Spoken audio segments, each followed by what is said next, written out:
এবার দেখো 14 দাগের অঙ্ক বলেছে একই সময়ে অমল রায় ব্যাংকে ও পশুপতি ঘোষ পোস্ট অফিসে 2000 টাকা জমা রাখেন। 3 বছর পর তারা সুদ সহ যথাক্রমে 2360 টাকা ও 2480 টাকা ফেরত পান। ব্যাংক ও পোস্ট অফিসের বার্ষিক শতকরা সুদ সরল সুদের হারের অনুপাত কত হবে হিসাব করে লিখতে বলেছে। অনুপাত চেয়েছে কত। তো দেখো 14 দাগের অঙ্ক। তো ব্যাংকের ক্ষেত্রে আর বলেছে পোস্ট অফিসের ক্ষেত্রে। প্রথমে বের করে নেব ব্যাংকের ক্ষেত্রে।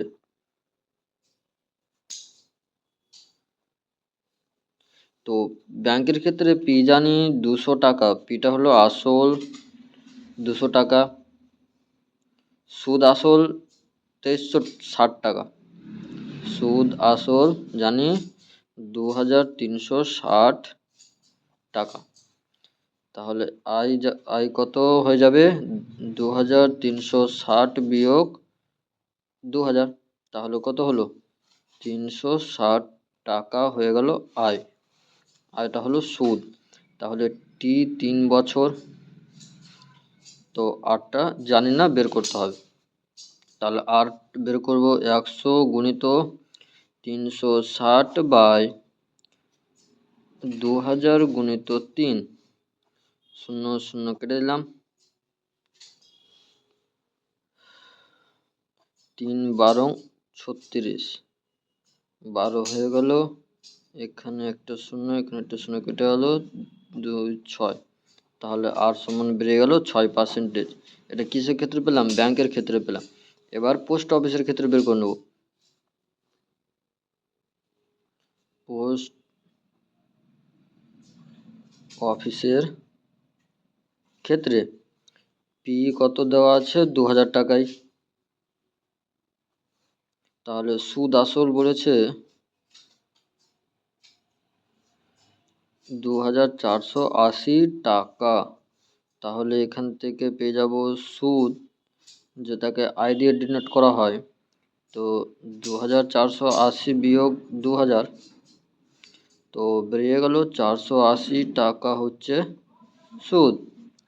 আর টি জানি 3 বছর, তো আর জানি না, বের করব।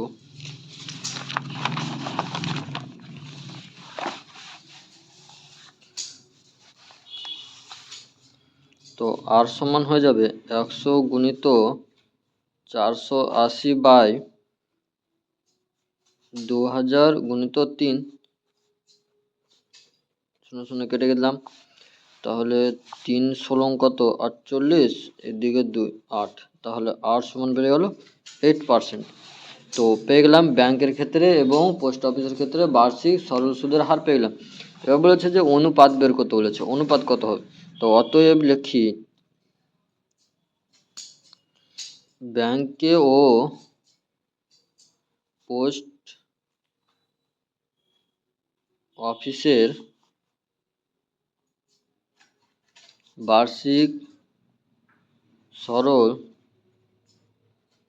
সুদের হার কত হবে 6:8। তাহলে এখানে কাটাকাটি করলে 3:4, এটা হচ্ছে উত্তর।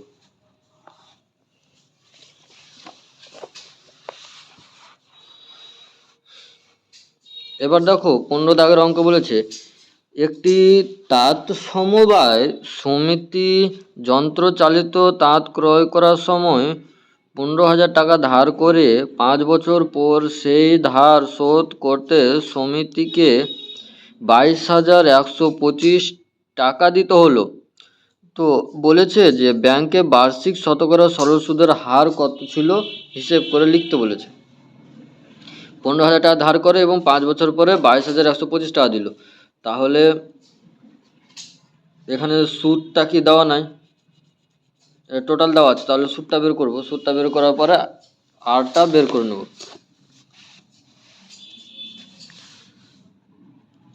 15 দাগের অঙ্ক, পি দেওয়া আছে 15,000 টাকা আর টি বলেছে 5 বছর। তো আয় সমান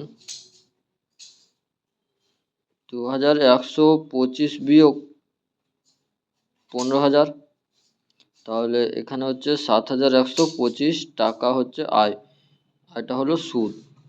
তো আর জানি না, বের করব। তো আর সমান কত হবে? আর সমান হবে 100 গুণিত 7,125 বাই 15,000 গুণিত 5, ডবল শূন্য কেটে গেল,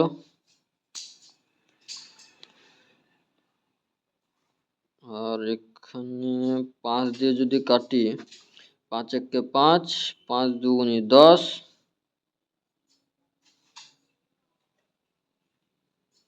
5 একে 5, 4 5 20, 4 5 20, 5 দুগুণে 10, 5 5 25।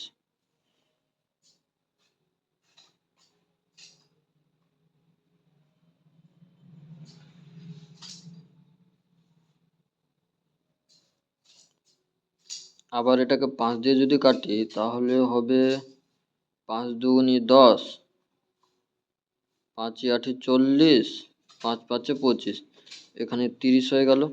আবার এটা যদি 5 দিয়ে কাটি, তো 5 5 25, 5 7 35, 5 দিয়ে এটা হয়ে গেল 6। তাহলে এবার এটা 3 19 57, 3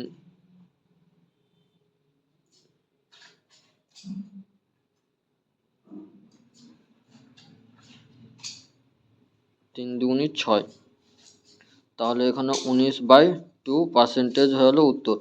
তাহলে আর সমান কত পেলাম? 19/2, এত হচ্ছে সুদের হার।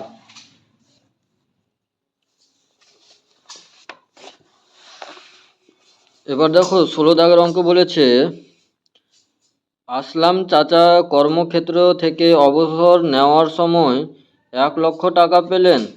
ওই টাকা কিছুটা ব্যাংকে ও বাকি টাকা পোস্ট অফিসে জমা রাখেন এবং প্রতি বছর সুদ বাবদ মোট 5,400 টাকা পান। ব্যাংকে ও পোস্ট অফিসে বার্ষিক সরল সুদের হার যদি যথাক্রমে 5% এবং 6% হয়, তবে তিনি কোথায় কত টাকা জমা রেখেছিল হিসেব করে লিখি। তো প্রথমে ব্যাংকের ক্ষেত্রে ধরে নেব। তো ধরি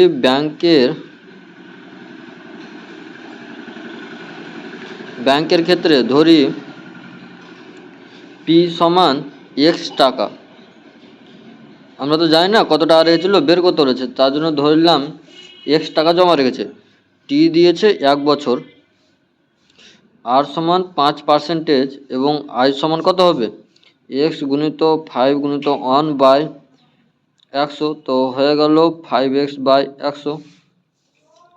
আর পোস্ট অফিসের ক্ষেত্রে এভাবে করি।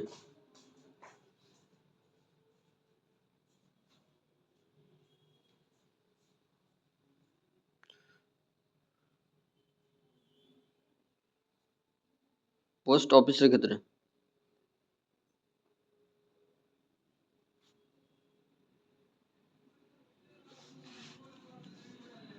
পি সমান কত হবে? 1,00,000, 2 4 5, একক দশক শতক হাজার অযুত লক্ষ,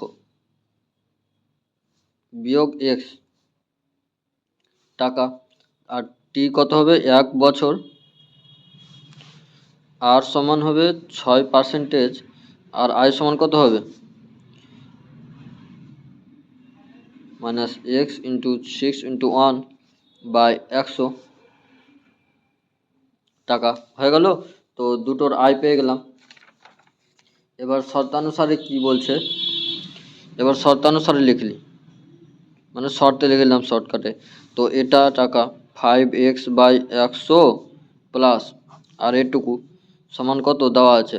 5,400 টাকা সুদ বাবদ পেয়ে থাকে। তাহলে সুদগুলো যোগ করলাম, তাহলে 1,00,000 2 4 5 বিয়োগ এক্স গুণিত 6 100 সমান 5,400 টাকা। লসাগু 100, তাহলে 100টা লসাগু করে এদিকে গুণ করলাম, তাহলে এখানে হলো 5x আর এখানে হলো 6,00,000 বিয়োগ 6x সমান 5400 আর এখানে 00 বসে গেল। তো এখানে মাইনাস এক্স হয়ে গেলো, আর এটা যদি এদিকে আসে বিয়োগ হয়ে যাবে, হবে? তাহলে বিয়োগ হয়ে কত হবে? 60,000, 60,000 হয়ে যাবে টাকা। তো বিয়োগ বিয়োগ কেটে গেল, তাহলে এক্স সমান কত হলো? এক্স সমান হলো 60,000 টাকা। তাহলে ব্যাংকের ক্ষেত্রে ও পোস্ট অফিসের ক্ষেত্রে তিনি জমা কত রেখেছিলেন এবার পেয়ে যাও। তাহলে অতএব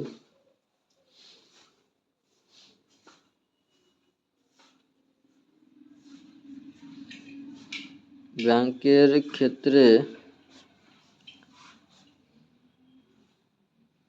60,000 টাকা ও পোস্ট অফিসের